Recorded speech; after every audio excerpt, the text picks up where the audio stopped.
After the car accident gave me amnesia, everyone told me I had a billionaire CEO for a wife. But I'd been lying in this hospital room for 3 days and 3 nights without a single visitor. Her assistant, Jessica, rushed in to explain. Sir, Ms. Walker cares about you deeply. The day you were admitted, she chartered a private jet and flew back from overseas immediately. She only went to the office after confirming you had no external or internal injuries.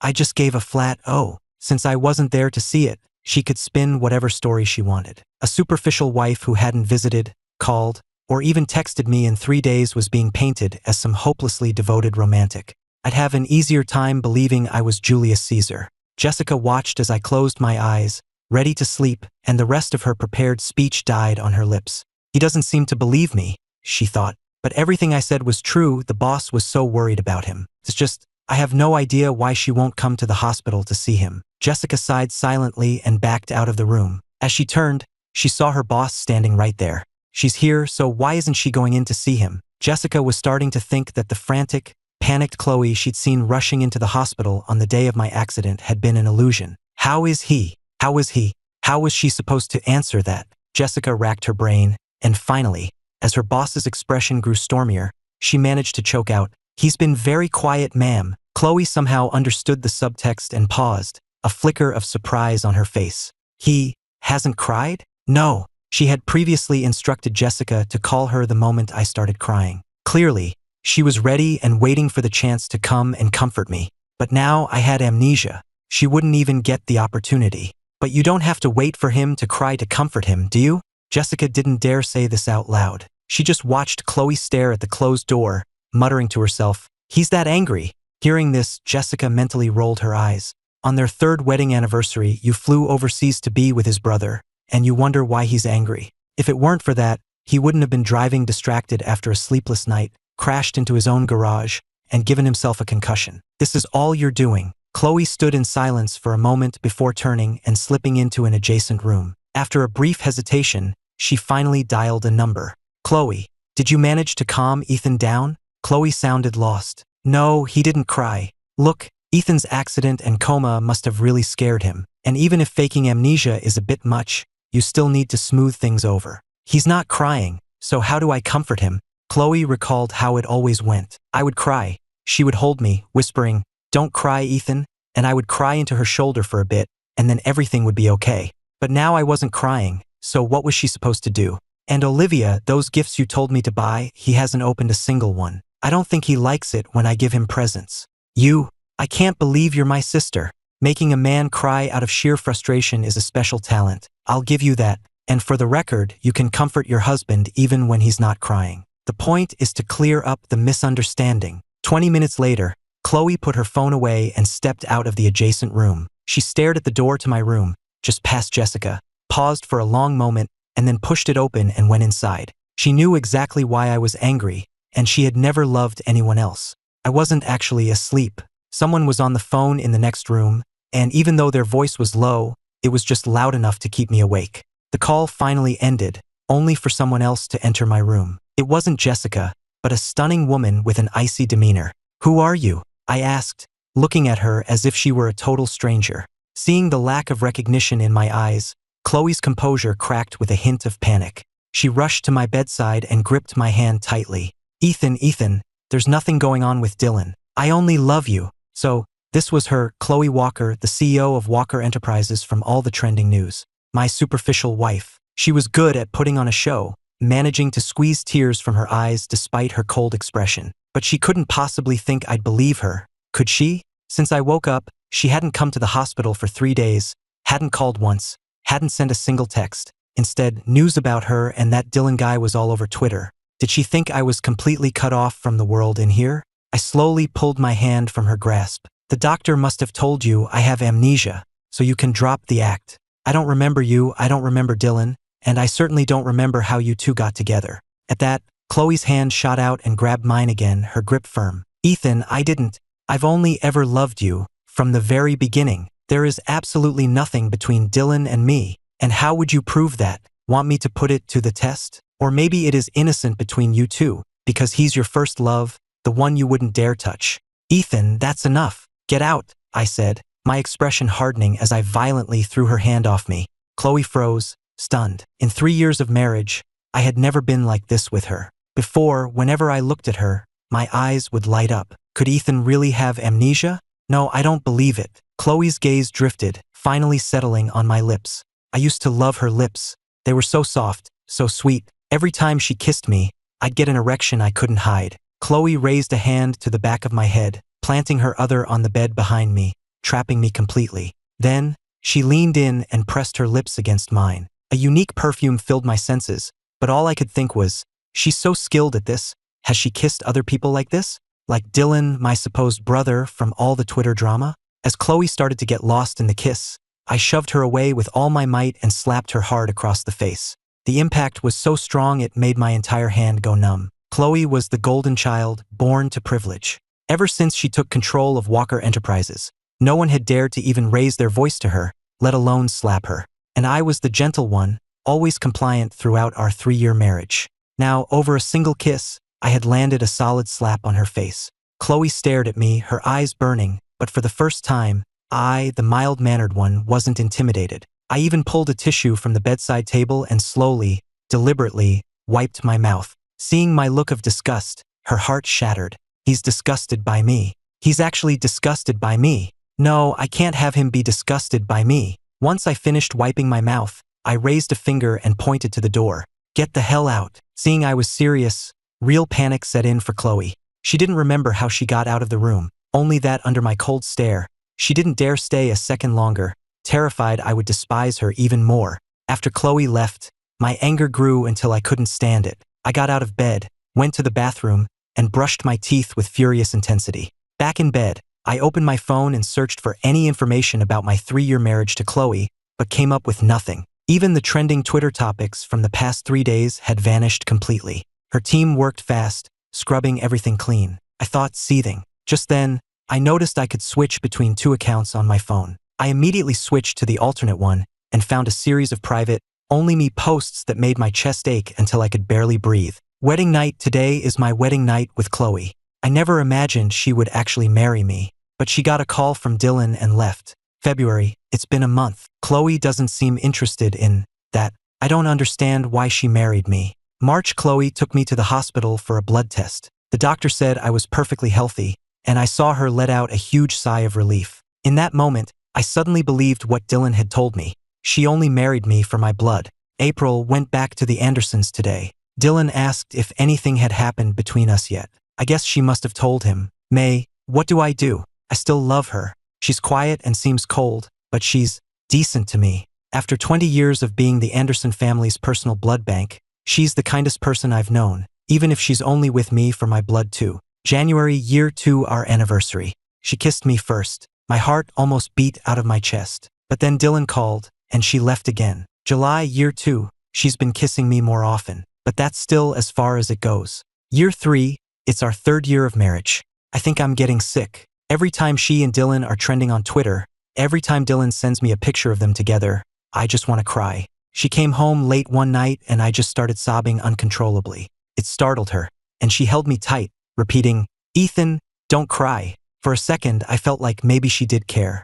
June. Year 3. I cry all the time now. She doesn't seem to mind. She always comforts me. I feel disgusting. I know I'm using tears as a weapon to test her, to keep her from leaving. I'm so tired. I wish I'd just go blind so I'd never have to see another picture of her and Dylan trending online. My eyes burned as I stared at the last post my past self had written a week ago. Maybe it's time for it all to just end. I thought about the car crash, and my heart nearly stopped. I spent the entire day piecing together my past from that secret account. It was only then that I truly understood. My marriage to Chloe was a complete sham. Beyond that, I learned I was the eldest son of the Anderson family. I was born just 5 minutes before my twin, Dylan. Dylan had been frail since birth and was diagnosed with aplastic anemia at age 1, needing constant blood transfusions to manage his illness. As it happened, both Dylan and I had the same rare, Rh-negative blood type. And since I was perfectly healthy, I became his personal blood bank. My mother couldn't have any more children after Dylan and me, so we had no younger brothers, only 3 older sisters. But because Dylan was the sickly youngest boy, our 3 sisters doted on him exclusively. As for me, I was just an extra in the Anderson family, my only purpose to serve as Dylan's living blood donor. With that thought, I opened my contacts and, one by one, blocked every single one of them. From this day forward, I was living for myself. No one was ever taking another drop of my blood again. After clearing out my phone's contacts, I moved on to iMessage. The first to go was the pinned chat, Ms. Walker. Next were all my so-called family members. Before deleting them, I scrolled through the chat histories, seeing my past self acting like a complete doormat, fawning over my parents and sisters, at their beck and call, running their errands, even sending them money. I raised my hand and slapped myself hard across the face. The old me was just pathetic. I couldn't even stand to look at him. Finally, I calmly wiped my iMessage clean, leaving only one contact, a guy named Jake. The last conversation I'd had with this Jake guy was him tearing into me, calling me a love-struck idiot, a punching bag, telling me I'd completely lost myself over a woman. I stared at the screen for a moment, and a small smile finally touched my lips. The old me wasn't a total loser, at least he had one real friend. Walker Enterprises. Olivia Walker hurried into the CEO's office to find her sister looking utterly miserable. Chloe, what is going on? What do you mean Ethan slapped you? There's no way he would ever hit you. Chloe's skin was pale, and I had put all my strength into that slap. When she turned her head, Olivia gasped. He really did hit you. That's a perfect handprint.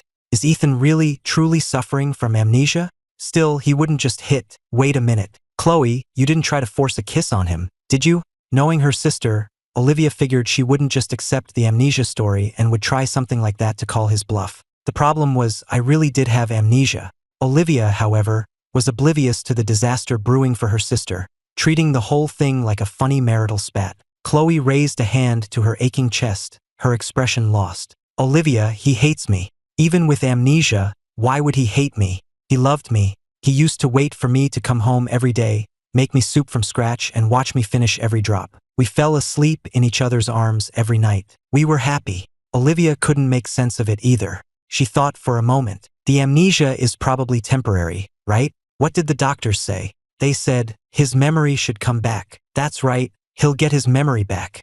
At this thought, Chloe relaxed slightly. Then he'll be my gentle Ethan again, the Ethan who loves my kisses and loves when I comfort him. And once he's fully recovered, we can finally be a real husband and wife. Chloe was lost in a daydream about my recovery when her phone suddenly rang. It was Jessica. Chloe answered instantly. What is it? Does Ethan need something? Ms. Walker, Jake is here to visit him, and now he's asking me to process his discharge papers. Absolutely not. He's not well enough, he can't leave the hospital. But he's very insistent, ma'am. I can't talk him out of it. Chloe was silent for a few seconds before replying, I'm on my way. The moment Olivia heard her sister was heading to the hospital, she insisted on tagging along. Their parents had wanted to visit earlier too, but Chloe had adamantly refused, claiming it would disturb my rest. This time, however, Chloe glanced at Olivia. She considered that I'd always had a great relationship with her family. Maybe seeing Olivia would jog my memory. So, she nodded in agreement. Half an hour later, Chloe and Olivia arrived on the hospital's private floor. As they approached my room, they could hear Jake shouting angrily from inside. Why the hell can't you leave? What? Does she plan to keep you locked up in here forever? Chloe's face darkened at his words, and she immediately pushed the door open. Because Ethan hasn't fully recovered, he can't be discharged. Jake turned, flinching slightly when he saw Chloe, but then he thought of me and straightened his spine. I already spoke to the doctor. He said there's absolutely nothing wrong with Ethan. Chloe truly despised Jake. Ethan was hers, yet this guy was always trying to get between them, even using her private nickname for me. Ethan has amnesia, didn't you know? Isn't that a good thing? He can finally forget all the misery you put him through. And you heartless bitch, you can't hurt him anymore. Jake, who the hell do you think you are, talking to my sister like that? Olivia shot back. What, is your sister above criticism? Look at what Ethan was like before, and look at him now after 3 years with her. Are you telling me she's not the reason? It's a miracle he's not a ghost haunting your family by now. Your sister is a piece of trash with zero boundaries. Olivia's face was pale with rage, but when it came to me, she had no comeback. The truth was, Chloe was incredibly good to me, and the entire Walker family knew it. But none of them could explain what was going on between Chloe and the younger son of the Anderson family. Olivia had asked her sister about it, but Chloe had just told her to stay out of it. I didn't cheat, Chloe said, her eyes fixed on my face, completely ignoring Jake. Ethan, I've told you so many times, there is nothing between Dylan and me. I don't love him, and I have never, ever betrayed you. My expression, however, remained placid. Not unmoved, just utterly calm. But Jake wasn't having it. As much as he hated my lack of fight, he followed the drama between Chloe and me closely, and he knew about every single time she and Dylan had been a trending topic on Twitter. Didn't cheat? You want me to pull up a list of all your trending topics to jog your memory? Jake sneered. No? Then why did you ditch Ethan on your wedding night to go see Dylan? Why did you spend your anniversary with Ethan at the hospital with Dylan? Why did you fly overseas to be with Dylan on your 3rd anniversary, leaving Ethan all alone? This accident is your fault. Jake's voice was a near hysterical roar, but Chloe just pressed her lips together, her gaze never leaving my face. This time, Olivia looked from one of us to the other and finally came to a conclusion. Her brother-in-law really had lost his memory. It wasn't just Chloe who was panicking, Olivia was too. In 3 years, she had never seen me act so cold toward any of the walkers. She tried to mediate. Ethan, Chloe was actually, but I cut her off. I'm leaving the hospital. Clearly, I had no interest in hearing any more explanations. Everything I'd seen and heard over the past 3 days, combined with the diary I'd found on my secret account, had already solidified my opinion of my marriage and of Chloe herself. Chloe's fingers clenched into a fist. After a long pause, she sighed softly. Fine, I'll have the doctor draw some blood for a final check, and if everything's okay, don't even think about it. I snapped. Nobody is taking another drop of my blood. Ethan, if you're that desperate for my blood, you can dig up my corpse and take it from my grave. My cruel words made the color drain from Chloe's face. She knew I hated having my blood drawn. For the past 3 years, she'd had to coax me into getting a test every 6 months. Afterward, she'd always take me out for a fancy dinner and take a few days off work to spend with me, and I'd always been compliant. But since the accident, it was like I was a completely different person. Chloe couldn't understand it. Amnesia was about losing memories, wasn't it? Why would it completely change my personality? Chloe, he looks fine, Olivia interjected, trying to de-escalate. His color is good, he should be okay. Just let him go home and rest. It's got to be boring staying in the hospital anyway. Olivia swallowed hard, trying to play peacemaker. This was getting serious. She needed to call their parents to mediate. I always listened to them. For now, though, it was best to just agree with me and avoid a huge fight in the middle of the hospital. In the end, Chloe relented. Fine, have it your way.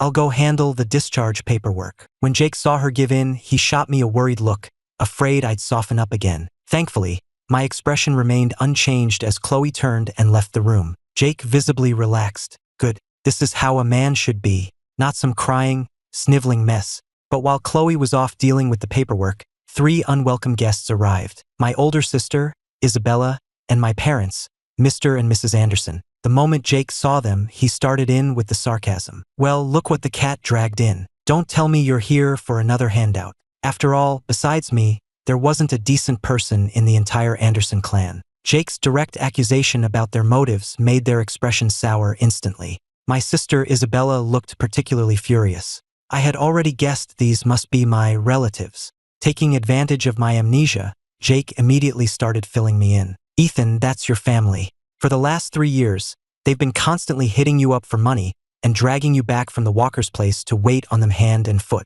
Really? So the Andersons are poor. Poor. Jake's eye twitched as he was thrown back to our school days. Back then, he genuinely thought my family was broke, so he'd often take me to work holidays at his uncle's restaurant to earn some spending money. That's where he met my family for the first time, Mr. and Mrs. Anderson and their 3 daughters. They were decked out in designer clothes, treating Dylan to a fancy meal. They recognized me, and after a few passive-aggressive comments from Dylan, the whole family started berating me for shaming them by working there. Just as that memory surfaced, Mrs. Anderson spoke, her voice dripping with displeasure. Ethan, why are you still hanging around with this classless person? Haven't I told you your status has changed? You shouldn't be associating with people like him. Jake gritted his teeth, but since she was my biological mother, he held his tongue. Luckily, I shattered her composure with 2 simple words. I don't remember. What kind of attitude is that? I'm your mother. How dare you speak to me that way? Just as she finished, the door to the room swung open. Chloe walked in, having finished the discharge paperwork. Sensing the tense atmosphere, she immediately moved to stand by my side. Mr. Anderson, Mrs. Anderson. The Andersons shot to their feet, surprised to see Chloe there. Mrs. Anderson instantly plastered on a smile, and Mr. Anderson stepped forward,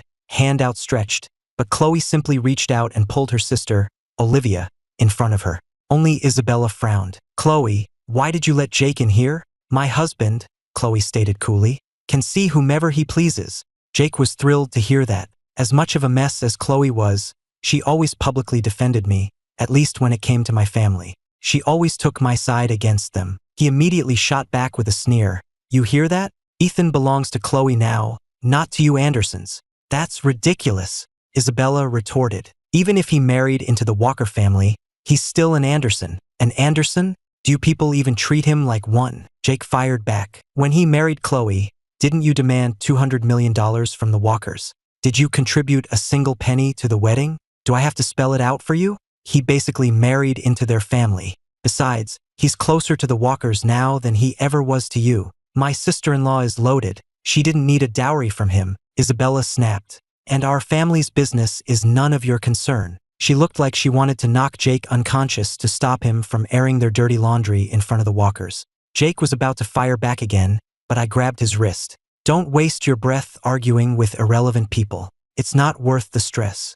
Jake thought I was about to back down again, but my words made him grin. Amnesiac Ethan was awesome. He hoped I'd never get my memory back, so I wouldn't get emotionally manipulated by these vampires and turn back into their personal punching bag. I calmed Jake down, then turned to the Andersons, who were clearly holding back only because Chloe was present. I've been tied to Dylan for years. It's time to cut the cord. As for any debt I owed you for raising me, my wife has paid it in full with cash. From now on, we go our separate ways. Don't contact me again. After I spoke, Jake looked puzzled. He noticed that when I mentioned cutting ties with Dylan, all three Andersons looked incredibly nervous, even glancing quickly at Chloe. Before Jake could puzzle it out, Mrs. Anderson burst into tears. Fine. Now that you've grown up, you want to disown your own mother. I carried you for 9 months. I even had a procedure done after you and Dylan were born and can't have any more children. You already have 5 kids. You wanted more? Are you addicted to giving birth or something? Jake couldn't help but blurt out when he heard her can't have children anymore line,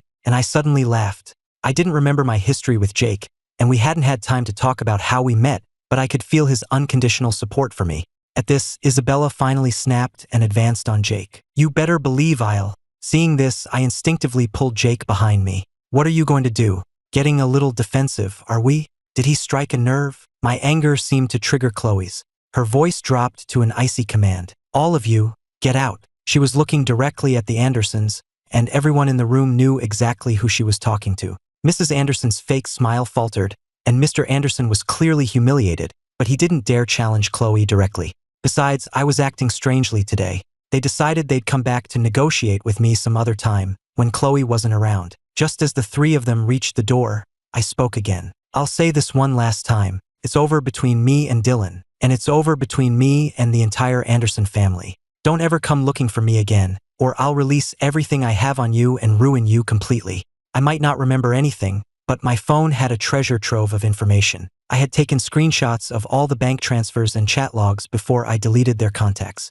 I had all the proof I needed. Hearing my threat, Mr. and Mrs. Anderson whipped around, their eyes blazing with fury. Isabella stared at me in shock. Was this the same timid brother who used to call her sis in a barely audible whisper? But none of them said another word as they hastily exited the room. Jake looked completely bewildered. He turned to me. Ethan, what the hell do you have on them? Why are they so terrified? Chloe and Olivia were staring at me too, clearly wondering the same thing. Just bank records. They've taken a lot of money from me over the last 3 years, I said, glancing at Chloe, who was just as guilty of wanting my blood. I didn't want Jake to know the real issue between me and Dylan. If Jake found out the truth, he'd raise hell. The Walkers were powerful, and the Andersons weren't to be trifled with either. His family couldn't stand against either of them, and I wasn't going to drag him into my mess. Besides, in the current situation, I needed Chloe to keep the Andersons in check. At least we hadn't completely burned our bridges yet. I didn't want to start a war with her,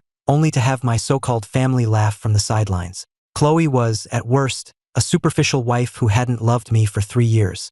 But the Andersons and I had a 20-year history of resentment. They gave birth to me but never raised me, emotionally manipulated me, and treated me as nothing more than Dylan's personal blood bank. I had no intention of letting any of that go. I pressed a hand to my racing heart. I might not remember the past, but the hatred was still there, buried deep inside. It surged up the moment I saw the Andersons, just like the revulsion I felt the first time I laid eyes on Chloe. Once my heart rate returned to normal, I threw back the covers to get dressed. Let's go. We can leave now. But the woman beside my bed was faster, kneeling down, taking my ankle in her hand, and starting to put my shoe on for me. I could tell with a single glance that the shoes were expensive. The sight of her kneeling before me made my skin crawl. I pulled my foot back, stood barefoot on the floor, and took the shoe from her hand. "Don't bother.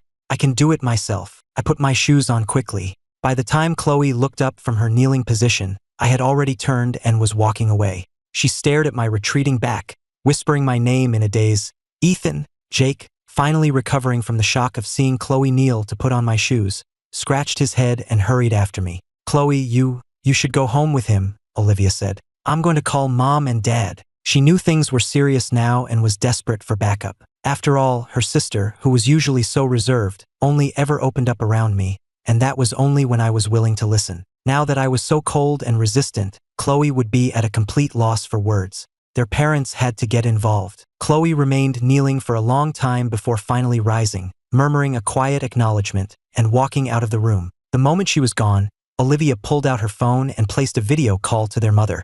Outside the hospital, after some friendly negotiation, I ended up in the Walker family's Rolls-Royce. When we dropped Jake off, he got out and made a gesture, signaling for me to hit him up on iMessage later. I nodded. Chloe watched me from the side, a look of fascination on her face as I smiled at him. I rolled up the window, and when I turned back and saw her still staring, my expression instantly went cold. 10 minutes later, I walked into our villa. I stood in the foyer, looking at the living room decor, a little dazed. For all its luxury, the house felt surprisingly warm and inviting. "Do you remember any of it?" Chloe asked, her voice soft as she gently wrapped her arms around my waist from behind. "This is our home. You decorated it yourself." A tickle spread across my waist, and my skin broke out in goosebumps. "No, I don't remember," I said dismissively, using the excuse of changing my shoes to slip out of her grasp. Chloe paused for a second, her hands falling empty to her sides, before she started to change her own shoes. Once I was standing again, I headed straight for the stairs. "Let's talk in the study." Chloe watched me go for a long moment before finally following. We ended up sitting on the sofa in the study. "Would you like some juice? It's fresh," she offered. I declined coolly and got straight to the point. "Chloe, let's get a divorce. This thing with you and Dylan can't go on forever." I had barely started when she launched herself at me, pulling me into a tight embrace. "Ethan, I'm yours. Only yours. There's nothing between me and Dylan. It's just, he has depression, he's suicidal, so I have to." "Chloe, let go of me." Naturally, she refused. It wasn't until I gasped, "I can't breathe," that she loosened her grip slightly, though she still kept me trapped in her arms. "So you have no intention of even considering a divorce, is that right?" "Over my dead body," she said, her arms tightening around me again. I had expected her to refuse the divorce. For couples this wealthy, even if they were both having affairs, they'd never divorce. Saving face was more important than anything. "Fine. If you can agree to 3 conditions and sign a formal agreement, I'll consider staying married, for now. First, you are never to draw my blood again, nor will you allow anyone else to. I will not be giving another transfusion to Dylan,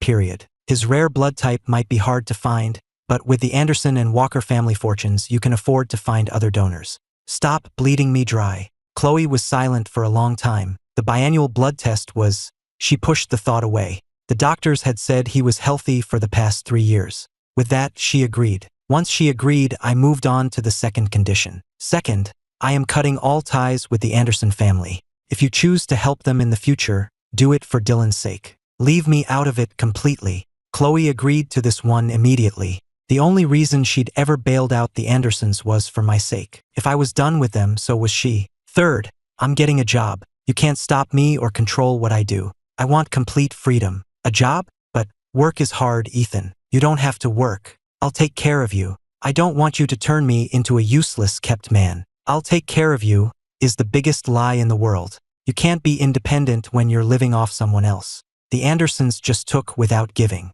Chloe was smarter. She used money to control me. Chloe was silent for a long time before finally giving in. "All right, but for your safety, I'm assigning a bodyguard to watch over you discreetly whenever you go out." "Protection or surveillance?" I shot back, afraid I'll run off and Dylan will lose his blood supply. She can't possibly think I was joking about my conditions. "It's for protection, Ethan. What are you thinking?" Chloe said, a bitter expression on her face as she looked at me, her amnesiac husband who had zero trust in her. Why would I spy on you? You're my husband. I just want to protect you, the same way you used to protect me. Since you've agreed to all 3 conditions, have the agreement drawn up. We'll sign it, and I want it notarized, if possible." As I spoke, Chloe watched my lips move and subconsciously started to lean in. I immediately pushed her away. Should I add a 4th condition? No touching? That snapped her out of it, but she didn't back down completely, murmuring, "Ethan, we're married. Besides, I was only going to use my mouth, not my hands."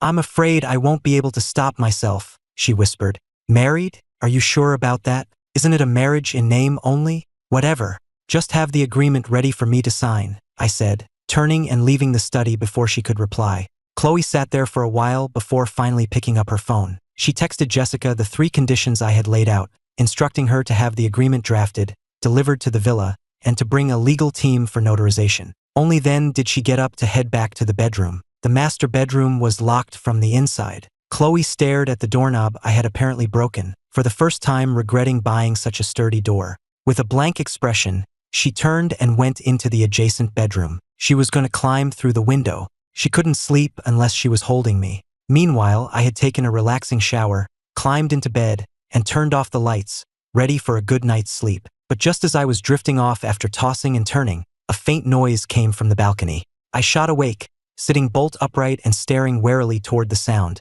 my hand creeping toward the lamp on the nightstand. But as the shadow neared the bed, I recognized who it was. I let go of the lamp and switched on the lights instead. She looked a little awkward when she saw I was awake. "Ethan, you're still up?" she asked, quietly lifting a corner of the covers. "What are you doing in here?" "Sleeping," she said, reaching for me. I slapped her hand away without a second thought. "Looks like we need to add that 4th condition to the agreement after all." Chloe understood what I meant and quickly explained. "I've slept holding you every single night. I can't fall asleep otherwise. Is that right? And when you're away, do you have trouble sleeping while holding Dylan? You seemed fine to go hold him on our wedding night. I've never held anyone else. Only you, Ethan. Do I look like I believe that?" "It's true, I swear. You used to believe me, you just don't remember," she insisted. Chloe suddenly grabbed my hand, pulling me closer. "Ethan, let me show you proof, okay?" Her eyes were pleading. I stared at her for a moment, suddenly curious about what proof she could possibly have of her innocence. A moment later, she presented her evidence. Her phone, filled with surveillance videos and screen recordings. There were clips from a camera in the master bedroom showing us sleeping in each other's arms, and screen recordings of her on video calls from her car while I talked her to sleep. The screen recordings were one thing, but a camera in the master bedroom. My scalp crawled. I looked around nervously. "You put a camera in our bedroom? I asked you first and you agreed, Ethan. Only my phone can access it, and it's off most of the time. I only turn it on when I'm home. I just wanted to capture our moments together." So, the old me had agreed to let Chloe watch me whenever she wanted. Even when she was away, she could just pull out her phone on a whim and watch my every move. I couldn't watch anymore. I couldn't believe I had been so hopelessly love-struck. After a long silence, I finally said, "You must have blackmailed me." "I didn't blackmail you, Ethan. You just liked it when I kissed you. All I had to do was kiss you, and you'd agree to anything." That made me even angrier, furious at my past self's complete lack of a spine. "Just shut up.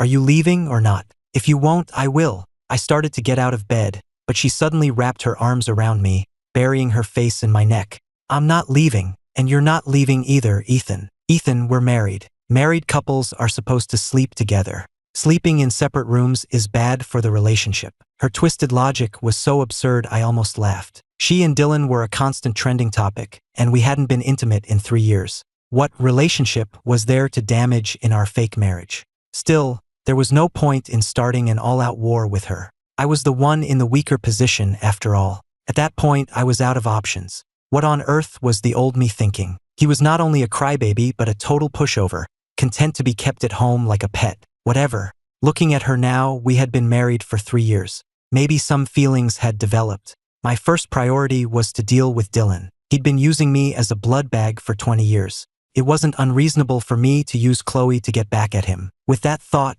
I gave her a light pat, my voice devoid of emotion. "If you're going to sleep, then lie down. Otherwise, get out." She immediately lay down, still holding me, and gave a voice command to turn off the lights, plunging the room into darkness. As I lay there, held tightly in her arms, I suddenly realized a serious problem. I wasn't wearing any pajamas.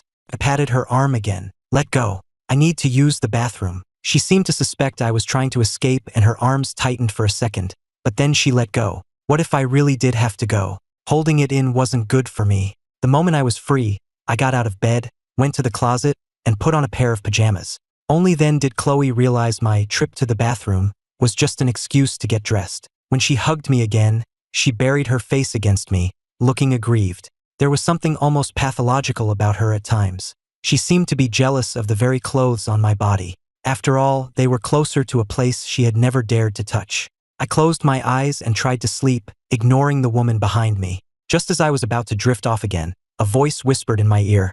The negative effects of sleeping with clothes on include disrupting sleep patterns, preventing the skin from breathing, interfering with thermoregulation, and lowering overall sleep quality. I jabbed my elbow back sharply. I heard a soft grunt, and then the world was finally silent. The next morning, I opened my eyes to the sight of Chloe's stunning face and, against my better judgment, found myself admiring it for a moment. Then, I heard a soft noise of protest. She slowly opened her eyes and looked at me, her expression confused as I pinched her cheek. "Ethan, I'm going out today," I said, acting as if nothing had happened. I pushed her away, sat up, and straightened my clothes. Chloe sat up too. "Then I'll go with you. I'm going to look for a job." "Did Walker Enterprises get a new CEO? Don't you have actual work to do?" "You are my work, Ethan." Her meaning was lost on me. I just told her coldly, "Condition number 3 of our agreement. I have absolute freedom. Don't break the terms." With that, I got ready to leave. By the time Chloe came downstairs, I was already gone. She stared at the untouched breakfast on the table, her face dark as she called for the maid. "He didn't eat breakfast?" A maid earning a 5-figure monthly salary who couldn't even get her Ethan to eat breakfast was a maid she didn't need. The maid's face went pale. "I'm sorry, ma'am. I tried to get him to eat, but he just gave me this look." She trailed off, not daring to continue. Chloe frowned. Aside from the head butler she had appointed, I had personally hired all the other staff in the villa. I'd always had a good relationship with them. Why had I changed so much? It seemed he was resistant to everything related to me. He even wanted to get a job and earn his own money, to draw a clear line between us. As her panic grew, her phone rang. It was her mother, Mrs. Walker. "Chloe, what on earth is going on? Olivia told me Ethan was in an accident and has amnesia. How could you let him get hurt again? Why can't you just stay away from that Dylan Anderson? I've told you 100 times he's no good. Why won't you listen?" Mrs. Walker's voice was choked with sobs. The news of my accident and amnesia had broken her heart. She adored her well-behaved son-in-law. If Chloe hadn't always been a bit different, she would have been tempted to ground her for life. "It's only temporary. He'll remember me," Chloe said. Her mother sighed heavily. "Ethan adores you and he's willing to put up with a lot, but if you keep breaking his heart like this, sooner or later, he's going to give up on you completely. If your father was constantly trending on Twitter with another woman, I would have divorced him ages ago. And if the roles were reversed, he'd divorce me in a heartbeat." Chloe's hand tightened on her phone. She suddenly remembered my cold, emotionless words from the night before. "Chloe, let's get a divorce." Before Chloe could respond, her mother continued, "Besides, you and Ethan have been married for 3 years. It's about time we heard the pitter-patter of little feet. When are you two planning on having a baby?" At the question, a knot formed in Chloe's stomach. A baby? That wasn't exactly a priority, considering she hadn't even slept with him yet. But before she could explain, her mother went on. "Never mind, I'm done talking to you. Your father and I just landed. We're on our way to see Ethan now." "Ethan's not home." "What? It's only 8 in the morning and he's not home? What did you do now?" "He went to work." Chloe's explanation only made her mother angrier. "Are you out of your mind? How did I raise such a foolish daughter?" "Forget it, I'm done talking to you. I'm calling Ethan myself." A long silence filled the living room. Chloe stood there, tall and solitary, looking like a lost puppy. A moment later, her mother called back. "Chloe, I can't get through to Ethan's phone." A knot of dread formed in Chloe's stomach. She quickly hung up on her mother and tried calling me herself. "The number you have dialed is currently busy." Chloe couldn't get through either. She immediately assumed I was on the phone with Jake. She opened iMessage and sent a text to my pinned contact. "Ethan, Mom's back in town. She wants to see you." But all she saw was a red exclamation mark and a notification. "Message failed to send. The recipient has blocked this number." Meanwhile, my black-clad bodyguard, Mason, followed me into the elevator, waiting outside the door as Jake and I stepped into an office. The phone he used for direct contact with his boss vibrated. He pulled it out, saw the question, and thinking of my mood earlier, replied decisively, "Ms. Walker, he seems to be in a very good mood." Chloe, already in a foul mood from being blocked, felt even worse reading that. He's in a good mood? Is it because he blocked me? He blocked her parents and both of her sisters too. But he used to be so close to them, closer than he was to her. This amnesiac Ethan was certainly rebellious. The fact that he had blocked the entire Walker family was not something they could keep quiet. Mrs. Walker wasn't a fool. She tried calling from a different number and it rang, but no one picked up. "This won't do. We need to go talk to him. Who knows what kind of nonsense someone has been feeding him since the accident, turning him against us. I bet it was that Dylan Anderson. If murder weren't illegal, she would have had Dylan Anderson taken care of long ago." Mr. Walker couldn't sit still either. "I'll have our butler contact Mason right now and find out where Ethan is." Mr. Walker pressed the intercom and summoned their head butler, Mr. Mason. His son, Mason, was the bodyguard Chloe had assigned to me. The elder Mr. Mason had been with the Walker family for decades. Soon, Mr. Mason contacted his son and learned that Jake and I had gone to Miller Properties for an interview. And so, Mr. and Mrs. Walker, fresh off the plane, immediately instructed their driver to take them to the Miller Properties headquarters. I was currently in an office at Miller Properties, sipping tea. Even though I was here for an interview, Jake's uncle, the company's president, Mr. Miller, seemed incredibly nervous. "Mr. Miller, none of the positions you mentioned are quite right for me. I'd like to be in sales." "Sales?"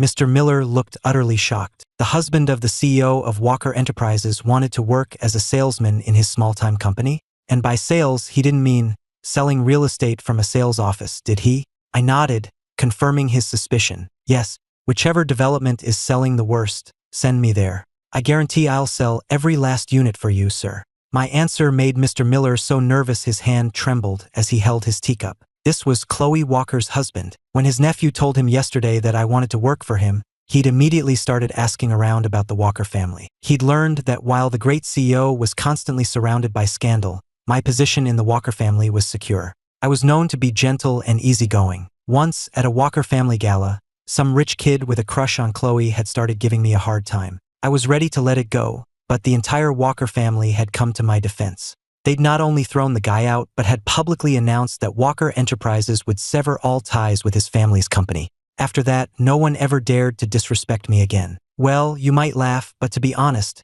none of our properties are selling particularly well," Mr. Miller admitted sheepishly. Jake couldn't help but laugh. His uncle's real estate ventures were notorious for losing money. I smiled too. "Then send me to the sales office for your worst-performing development." "All right then, in that case, I'd be honored to."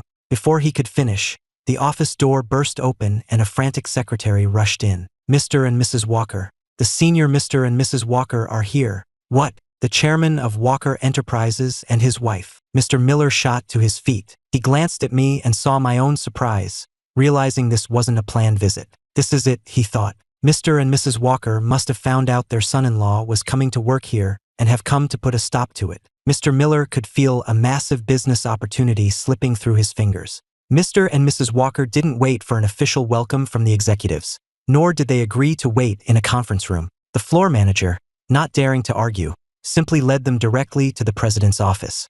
Mr. Miller had just stepped out of his office when he met them. "Mr. Walker, what an honor to have you and Mrs. Walker visit my humble company," he gushed, rushing forward with his hand extended. Mr. Walker smiled and gave his hand a brief shake. "We heard Ethan was thinking of working here, so we thought we'd come and see the place for ourselves." Well, Mr. Miller stammered. "Is Ethan in there?" Mr. Walker asked, withdrawing his hand and looking past Mr. Miller toward the office. Yes, he is. Please, Mr. Walker, Mrs. Walker, come in." I remained seated in the office, not moving an inch. I didn't remember any of the Walkers, and since my marriage to Chloe was a sham, I saw no reason to suck up to her parents. I had blocked all of them, so what was the point of pretending everything was fine? The door opened and Mrs. Walker rushed in first. "Ethan!" she cried, hurrying toward me. Before I could even get a good look at her, she had pulled me into a tight hug. Chloe's mother was this affectionate? Jake looked surprised too. He finally realized that all those times I'd been upset over Chloe and said, "But her family is really good to me," I hadn't been lying. Mr. Walker sat down across from me and cleared his throat. "Dear, let's be mindful. We're in public." At his words, Mrs. Walker came to her senses, releasing me from the hug but immediately taking my hands in hers. "Ethan, dear, why are you rushing back to work? You should be resting at home." I didn't answer her question. The large office fell silent. After a moment, their butler, Mr. Mason, stepped in to smooth things over. "Sir, Mr. and Mrs. Walker flew back to New York overnight after getting a call from Ms. Olivia. They came straight here to see you without even stopping to rest." I just offered a polite smile. I knew from the old chat logs that I had gotten along well with Chloe's family, but I was also sure that the only reason they were nice to me was because I was Chloe's husband. So, I just said quietly, "I'm sorry to have made you both go to so much trouble." "No, not at all. Ethan could never be in the wrong," Mrs. Walker exclaimed, turning on her butler. "Mr. Mason, what are you talking about? Do you think I'm so old a plane ride requires a medical checkup? It was a private jet. I slept perfectly fine." Seeing my indifferent expression, Mrs. Walker felt a wave of panic and was close to tears. That girl, Chloe, what had she done to lose her wonderful son-in-law? After mentally cursing her daughter, she shot a glare at Mr. Mason before turning back to me with a kind smile. "Ethan, what kind of job are you looking for? Do you want me to help?" Mr. Walker immediately chimed in. "And Ethan, if you like this company, I'll buy it from Mr. Miller for you. It can be yours." The Miller Properties executives standing nearby looked like they were about to weep with joy. I said nothing, just stared down at the hand Mrs. Walker was still holding. It seemed Chloe's parents really were very kind to me. Maybe it was because they didn't have a son. In any case, drawing a line didn't mean I had to be rude. With that thought, I gently patted her hand. "Thank you, Mom, Dad, but I've already made an arrangement with Mr. Miller. I'm going to help him sell houses at one of his properties." Hearing me call him Mr. Miller, both Mr. and Mrs. Walker shot a sharp glare at him. If I hadn't lost my memory, I probably would have called him by a more familiar term. But as it was, they couldn't say anything without making things more awkward. Mrs. Walker then turned back to me. "All right then, Ethan, dear, whatever properties you're selling, I'll buy them all." Her statement was so shocking it took me a moment to process it. "Mom, we're family. I can't let you spend your money like that. I'm working to earn a living, to make money from other people, not from you." Mrs. Walker tapped her forehead. You're right. My money is your money anyway. I'm getting so forgetful in my old age." But even as she said it, an idea was forming in her mind. She had plenty of friends. She'd message them all later and tell them her dear Ethan was experiencing life by selling real estate at Miller Properties, and that they should all go and show their support. And her husband had his own circle of golf and poker buddies. They could all buy a house from Ethan too. Around noon, thanks to my presence, Mr. Miller had the honor of inviting Mr. and Mrs. Walker to lunch. I didn't refuse. My plan was to leverage my status as Mr. Walker to help the Miller family make money, so that if Chloe ever did divorce me, I'd have something to stand on. In the private dining room of an upscale restaurant, Mr. Walker ordered an array of expensive dishes, which the waiter dutifully noted down. After they finished ordering, Mrs. Walker seemed to remember something. She glanced at me, then turned to their butler. "Mr. Mason, please call Chloe and have one of the staff from the Villa drive over a bottle of fresh milk. The food won't be here for at least an hour, so there's plenty of time." "Yes, Mrs. Walker," Mr. Mason said with a nod, stepping out to make the call. Half an hour later, Chloe herself appeared at the door. She walked over to me and placed a bottle of fresh Jersey milk on the table in front of me. I was surprised. I didn't think the great CEO would be so dutiful as to deliver milk herself. In front of her parents, I wasn't about to embarrass her, so I greeted her and pulled out the empty chair beside me. Chloe didn't hesitate, pulling the chair closer and sitting down next to me. I picked up the bottle of milk and placed it next to her mother. "Mom, Chloe brought this for you." Mrs. Walker looked surprised for a second before understanding. She smiled and explained, "Ethan dear, that's for you." "For me?" "Yes. 3 years ago, Chloe mentioned you were a little anemic and the doctor recommended you build up your strength. So she had a herd of Jersey cows imported from England, hired a team to care for them, and had fresh milk delivered to the villa every day. You've been drinking it for 3 years. You can't buy it anywhere else." Mrs. Walker explained the whole story, and I was stunned. But then I realized, of course Chloe would go to such great lengths to keep me healthy. She needed to keep her personal blood bag for Dylan in prime condition. I even started to suspect that the only reason she'd married me in the first place was because the old me had a crush on her and had probably been the one to propose. Just then, Chloe thoughtfully opened the milk for me. I didn't hesitate to pick it up and start drinking. Being a human blood bag aside, this wealthy lifestyle was certainly comfortable. According to Jake, I never had it this good with the Andersons. Before I married into the Walker family, I'd never even been to a gala. Most people didn't even know the Andersons had 2 sons. Back in school, Jake and our classmates all thought I was poor. My allowance was tiny and my clothes were cheap. I was lost in my own thoughts and didn't hear a word Mrs. Walker was saying to me throughout the meal. The others, however, were deep in conversation. In light of my new job, Mr. Walker was telling Mr. Miller and his executives that Walker Enterprises would prioritize them for any suitable future partnerships. Mr. Miller and his team looked so excited they might have started dancing right there. Chloe never paid attention to business talk at meals.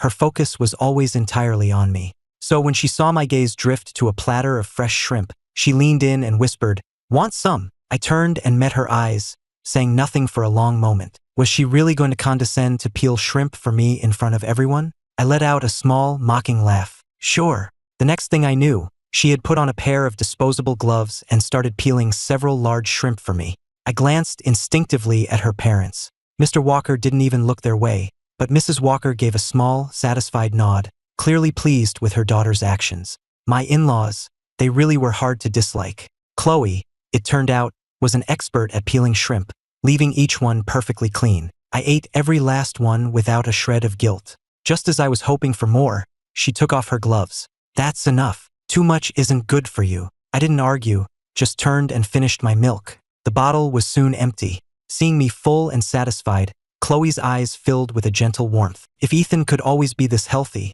then maybe the amnesia wasn't so bad. Nothing was more important than his health. This was the first time Jake had ever had a meal with Chloe, and he'd been watching her expression the entire time. Now he looked completely and utterly confused. If he hadn't seen 3 years of trending Twitter drama with his own eyes, and if Chloe had ever once publicly denied it, he would have sworn there was some huge misunderstanding. After all, the way she looked at me was so incredibly tender. It was like I was the only person in the world. Overseas, in a small resort town. "Isabella, what did you just say?" "It's true, Dylan. After Ethan lost his memory, he blocked every single one of us," Isabella said, her face grim on the video call.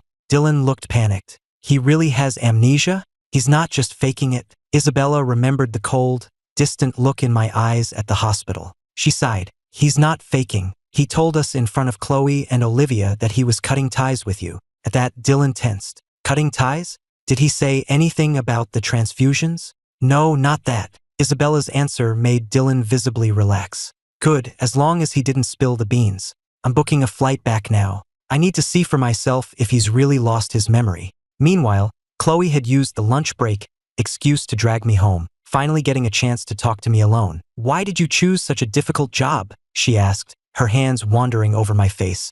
The old me would have pulled her into a hug by now, but the current me just impatiently brushed her hand away. "I need to earn a living. Even if my position as a Walker-in-law is just for show, outsiders don't know that. They'll buy from me, and I'll get a good commission." Chloe stared at me, biting her lip. "All the money I make is for you, Ethan. You have all of my credit cards. You don't need to work this hard." "Seriously?" I said, completely incredulous. "How could that be possible? Where's our prenup? Let me see it." "There's no way it says you have to give me your credit cards." "We don't have a prenup, Ethan. Who's been feeding you this nonsense?" I frowned at her words. I'd seen the old trending topics about our lavish wedding, so I knew we'd had one. But how could we not have a prenup? All wealthy couples have prenups, don't they? Unless we were never legally married. With that thought, I asked, "Do we have a marriage license?" "Yes, of course we do," she said, pulling out her phone and showing me a photo of it from her gallery. I examined the photo of the license carefully. It was definitely me and Chloe with an official government seal. In the picture, I was smiling, looking blissfully happy. The sight of it sent a pang of pain through my chest. The sweeter the smile in that photo, the more miserable the last 3 years must have been. The old me was such an idiot. I looked away, unable to stand the sight of my own foolish grin. Chloe gently took both of my hands. "Ethan, please don't push me away. We've always been so happy together." I let out a sarcastic laugh. "And what about Dylan? Are you not happy with him?" "I'm only happy with you, Ethan. Dylan has severe depression. He's attempted suicide multiple times, which is why I have to be careful with him. There are millions of people with depression in the world. Are you going to go around placating every single one of them?" I didn't believe for a second that Dylan had depression. Selfish people like him don't get depression. I'd have an easier time believing he was a psychopath. "But he's your brother." The moment the words left her mouth, my head exploded with a searing pain. I gritted my teeth, shoved her to the floor, and ran upstairs, clutching my head. In that moment, only one thought consumed me: who would want a brother like that? I wanted to kill him. Chloe, not expecting such a violent reaction, scrambled to her feet and chased me upstairs, but I had already locked the bedroom door. She tried to climb through the balcony window, but I had locked that too. Chloe was left standing on the locked balcony, biting her lip as she lowered her head in defeat. She knew I hated Dylan. She hated him too, but what could she do? She needed him alive. If he died, his marrow would be useless. And if something happened to you, Ethan, how would I save you then? I soaked in the tub for a full hour before I finally calmed down. The splitting headache had subsided, so I got out and dried off. Just as I was about to take a nap, my phone rang with an unknown number. I saw several missed calls from the same one. I narrowed my eyes and answered. A malicious voice I instantly recognized as Dylan's came through the speaker. "Brother, I'm on my way back to the country. Aren't you happy to hear that?" I had figured it was one of the Andersons calling from a different number, but I hadn't expected it to be him. "Fine by me. Happy? I'm ecstatic. Hurry back, so I can kill you sooner," I said, then hung up and blocked the number. Dylan was left speechless on the other end of the line. I put my phone on silent and lay down. I was done torturing myself. From now on, I would only torture my enemies. I didn't consciously know why I considered the Andersons my enemies, but my gut told me they were, and I decided to trust it. I fell asleep quickly, but my sleep was far from peaceful. I was curled up in a ball, writhing in agony. My dream was a suffocating blackness, filled with the image of a needle, magnified to a terrifying size.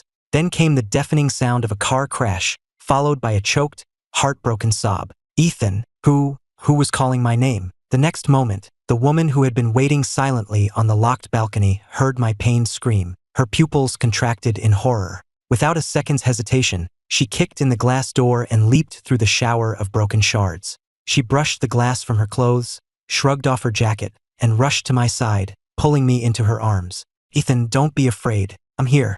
I'm always here." Her soft embrace pulled me from the nightmare. I was dazed, unable to shake the feeling that the dream had been real. Otherwise, why would my body react with such physical pain? Why would my heart ache so badly it felt like it was seizing up? I had wondered if I'd somehow slipped into a parallel universe, since I had no memory of anyone. But when Chloe and the Andersons appeared, I realized that even if my mind was blank, my body still remembered. I even started to worry I had violent tendencies. At the hospital, I'd had a visceral urge to smash something over their heads, and I had actually hit Chloe. Today's nightmare only confirmed that something was deeply wrong. I figured the car accident must have really damaged my brain, causing the amnesia, but I knew my memory would come back. I would remember everything I had suffered, and when I did, everyone who owed me would pay their debt. "You're holding me too tight. I can't breathe," I said quietly to the woman holding me. Her embrace was warm and soft, and a part of me wanted to relax into it, but my subconscious was screaming at me to get away from her, as far as possible. She immediately loosened her grip, though she didn't pull away completely, her hands moving to rest on my shoulders. "Ethan, did you have a nightmare?" The worry on her face looked genuine. I stared at her for a long moment before sneering. "Yeah, I dreamed you and Dylan were cuddled up together, and you were pregnant with his child. He saw me and called me a clown. You laughed too, and then you both pushed me down the stairs. I was just making it up, of course." I didn't remember the details of the nightmare, only the intense pain. My words seemed to cause her physical pain. She leaned in and gave me a light kiss, pretending not to see me flinch. "That would never happen. I would never hurt you, and I would never be with Dylan. It was just a bad dream." I scoffed at her attempt to comfort me. But since the divorce was off the table for now, I wasn't going to escalate things. For the time being, she was agreeing to whatever I said, and that suited me just fine. All I had to do was protect my blood. "Dylan just called me," I told her, watching her reaction closely. "He said he's on his way back." Chloe frowned at the news but said nothing. Hadn't I warned Dylan to leave Ethan alone? I've given him so many resources over the past 3 years. Seeing her expression darken, I continued my taunts. "What's wrong? Is your lover not allowed to step out of line? Are you going to call and yell at him now?" Chloe sighed, a weary look on her face. "Ethan, I belong only to you." I didn't believe her for a second. I'd sooner believe pigs could fly. "Chloe, I'm warning you now. You better tell Dylan to stay away from me." "Don't worry, Ethan. He wouldn't dare." I couldn't be bothered to respond to her empty promises. I had heard Dylan's taunts on the phone loud and clear, and combined with the entries on my secret account, it was obvious he had a long history of provoking and tormenting me. Why else would he always call her away on important days like our wedding night and our anniversaries? In any case, I had made my position clear. When I finally put Dylan in his place, Chloe had better not come crying to me. Doesn't the great CEO of Walker Enterprises have to work? I asked. She was still holding onto my shoulders, and I could see the pale skin of her collarbones just by glancing down. My father said he and Olivia will handle things at the office for a few days, so I can stay with you. I don't need you to stay with me, I snapped, my face hardening. But even with my harsh tone, she just replied softly, okay, you don't need me. I want to be with you. I was out of arguments. Remembering the agreement she had promised me, I took a deep breath and tried a more reasonable approach. We've had a sham marriage for 3 years. Now that I've forgotten all the bad parts, I just want to live my own life. You agreed to my conditions yesterday. But how can I have any freedom if you're constantly clinging to me? The only part of that she seemed to hear was that we hadn't been intimate in 3 years. It was true. After a long pause, she explained quietly, when we got married, you weren't well. Oh, really? And what about now? Now, you're much better now. And, I asked, a smirk playing on my lips, waiting to see what excuse she'd come up with next. Chloe had given herself a 3-year timeline, but my amnesia had thrown a wrench in her plans, forcing her to delay. Since you're so concerned about it, Ethan, then maybe we should. My smile vanished. I cut her off immediately. Stop, I don't remember you at all, and I will not sleep with a wife who has been unfaithful to me. If you're thinking about that, I'd rather file for divorce. I said that last part with no real conviction. I knew that with her status, the idea of me suing her for divorce was a joke. She could probably ruin any lawyer who dared to take my case. But to my surprise, she didn't laugh. Instead, she curled up against me and whispered, I'll agree to anything you want, Ethan, anything, except a divorce. A few days later, at the Andersons' villa, the moment Dylan walked in the door, he was asking about me. Dad, Isabella said Ethan has amnesia? At the mention of my name, Mr. Anderson snorted, his face grim. This isn't some TV drama. It was a minor accident. I spoke to the doctor. It was just a mild concussion. How could that cause amnesia? He's faking it. Mrs. Anderson scoffed, a look of pure disdain on her face. Dylan relaxed slightly, but he knew he had to see for himself. He pulled out his phone. Have you guys seen the news today? There are a ton of comments. Mr. Anderson of Walker Enterprises is experiencing life at Miller Properties. The great CEO Chloe Walker, who accompanied him, discovered the employees didn't have air conditioning and immediately had the company's president install it for the entire office. Hearing this, both Mr. and Mrs. Anderson's faces darkened. This is absurd. Mrs. Anderson fumed, feeling utterly humiliated by my actions. The Anderson family was now a publicly traded company, a respected name in New York City. They moved in elite circles. And here I was not just working, but working as a low-level salesman in a suburban real estate office. Mr. Anderson joined in the tirade. Has he lost his mind? Or is he just trying to cause trouble? I always said nothing good would come from him hanging around that Jake character. As the family continued to rail against me, Dylan blinked and said pointedly, Mom, Dad, Chloe wouldn't let him go without. She must give him a monthly allowance. For him to suddenly start working, he must have run out of money, right? His words made Mrs. Anderson and my 3 sisters' faces fall. They all understood his implication. I had given them all the money Chloe had given me. And now that I was broke, I had no choice but to go out and get a job. After a long silence, Mrs. Anderson finally managed a reprimand. If he was out of money, why didn't he just tell us? Why on earth would he go into real estate? He's so pathetic. Dylan's eyes lit up at his mother's words. He took her arm. Even though we love the same woman, we're still twins. Let's go talk to him. If he's really short on cash, we can lend him some. We can't let him sell houses. It's not just embarrassing for the Walkers.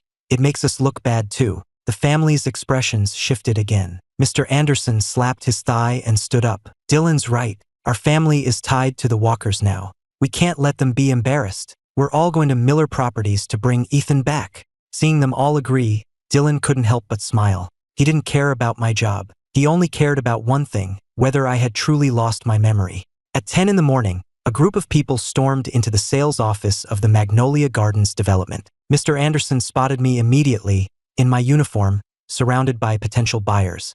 Ethan, he bellowed, you're really here selling houses? This is a disgrace. You're coming home with us now. I put down the brochure I was holding and looked at him coldly. Mr. Anderson, if you're here to cause trouble, I suggest you leave immediately before security removes you. If you're here to buy a property, Please get in line like everyone else. What did you call me? You didn't think I was joking at the hospital the other day? Did you, Mr. Anderson? The entire Anderson family froze. The next second, Mrs. Anderson was pointing at me. I'm your mother. Are you really going to disown me? Mr. Anderson, recovering, added his own accusation. I'm your father. You can't just disown us. Even if you took it to court, no judge would allow it. I glanced at the crowd of onlookers, then let out a soft, cold laugh. My dear parents, who sold me to the Walker family for $200 million. That's you, isn't it? I had no intention of staying quiet from the moment they walked in. People love drama, and I could already see phones out, recording. I wasn't about to let them spin this against me. If the Andersons wanted to air their dirty laundry in public, I was happy to oblige. So he was sold to the Walkers? Someone whispered. What kind of parents are they? You can sell your son? For $200 million. That's the Walkers' business, I guess. But it's clear the Andersons only care about money, not family. The murmurs from the crowd made Mr. Anderson lose what little reason he had left. He raised his hand to slap me, screaming, "You ungrateful son!" But in the next instant, Mason, who had been watching closely, shot his hand out and caught my father's wrist, squeezing until he cried out in pain. The uproar in the sales office died down into a dead silence, all eyes fixed on the chaotic scene. I watched, my face a cold mask, as my father's face contorted in pain. I felt nothing. Mr. Anderson, I said, my voice flat. As I said, this is a place of business, not your personal stage. I turned to the security guard. Please escort these guests out. If they resist, call the police and report them for disorderly conduct. You wouldn't dare, Mrs. Anderson shrieked, but her bravado faltered under my icy stare. The Andersons were eventually escorted out by security. As they left, I caught a glimpse of Dylan's eyes, hidden in the group, glaring at me with pure venom, as if I were a traitor who didn't know his place. With the drama over, I offered a brief apology to the clients and my colleagues and got back to work. But the confrontation had taken more out of me than I realized. That afternoon, a sudden wave of dizziness washed over me. My vision went black, and I felt a warm, metallic trickle in my nose. I quickly tilted my head back, pressing a tissue to my nose as I hurried to the restroom. My reflection in the mirror was terrifyingly pale, and blood was seeping through my fingers, staining the tissue a bright red. I felt a surge of irritation, brushing it off as stress. After cleaning myself up, I tossed the bloody tissue in the trash and walked out as if nothing was wrong. I didn't notice that shortly after I left, Chloe appeared at the restroom door. She stared at the bright red stain in the trash can, her body trembling almost imperceptibly, her eyes filled with a raw, near-hysterical terror I had never seen before. Over the next few days, I felt constantly exhausted, but I blamed it on adjusting to the new job. Then one day, while I was explaining a floor plan to a client, a wave of dizziness hit me, stronger and more violent than any I'd felt before. The world tilted and spun. The client's cry of alarm sounded distant and muffled. The pen dropped from my hand, and my body went limp as I blacked out completely. In the last second before everything went dark, I thought I saw Chloe's terrified face as she ran toward me, screaming my name like her world was ending. Ethan. When I came to, I was back in that familiar hospital room. This wasn't just dizziness. I felt a profound weakness deep in my bones, as if every ounce of my strength had been siphoned away. I could hear a furious argument outside the door and strained to listen. It was Chloe's voice, stripped of its usual cool composure, now sharp and filled with a desperate, reckless fury. He has to donate. Dylan, I'm telling you, you're going to do this today, whether you like it or not. Chloe, are you insane? That was Dylan's voice, laced with panic and rage. Why the hell should I donate my bone marrow to him? Who does he think he is? Bone marrow? For who? For me? Then a calm, authoritative voice, probably a doctor, cut in. Ms. Walker, Mr. Anderson's condition can't be delayed any further. His aplastic anemia has reached a critical stage. Without a bone marrow transplant, his life is in imminent danger. Your brother, Dylan, is the only perfect match we've found. Aplastic anemia, but wasn't that Dylan's illness? My mind went completely blank, my heart hammering against my ribs. All the fragmented memories from my secret account, the notes about being a personal blood bank, suddenly clicked into place in a new and horrifying way. You Andersons better listen to me, Chloe's voice was ice. 3 years ago, you falsified his medical records.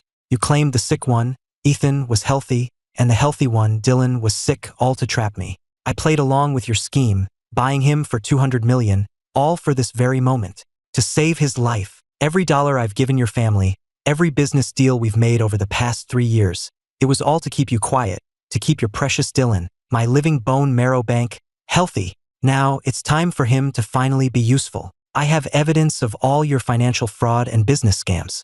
If Dylan doesn't agree to the surgery by sunrise tomorrow, I swear, the entire Anderson family will be wiped off the map in New York, and you will all spend the rest of your lives in prison. Outside the door, the Andersons' cries, curses, and pleas all blurred into a single, meaningless noise.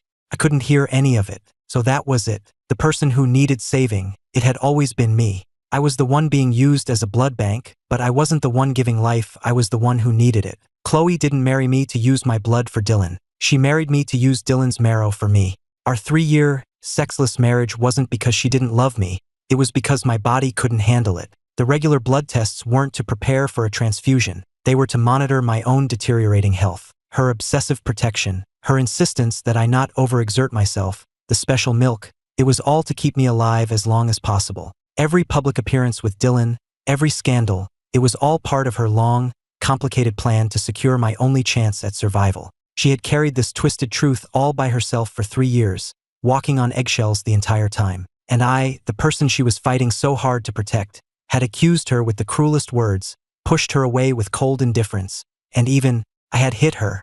An overwhelming wave of regret and heartache washed over me. Tears streamed down my face, and my chest ached so much I could barely breathe. I don't know how much time passed before the door opened and Jake walked in. He saw the tears streaming down my face and froze, his own eyes quickly turning red. You know, I couldn't speak. I just nodded. Jake sighed and sat down on the edge of my bed. I heard it all just now. Damn, that Chloe, she's one tough woman, and she's completely devoted to you. She carried all of this on her own, even kept it from her own parents.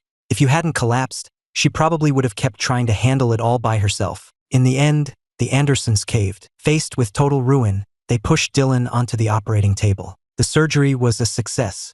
I spent a long time recovering in the hospital. Chloe never left my side, but she no longer held me with that desperate strength. She just sat quietly nearby, peeling fruit, reading to me, her eyes filled with a deep, weary caution. It felt like there was an invisible barrier between us that neither of us dared to cross.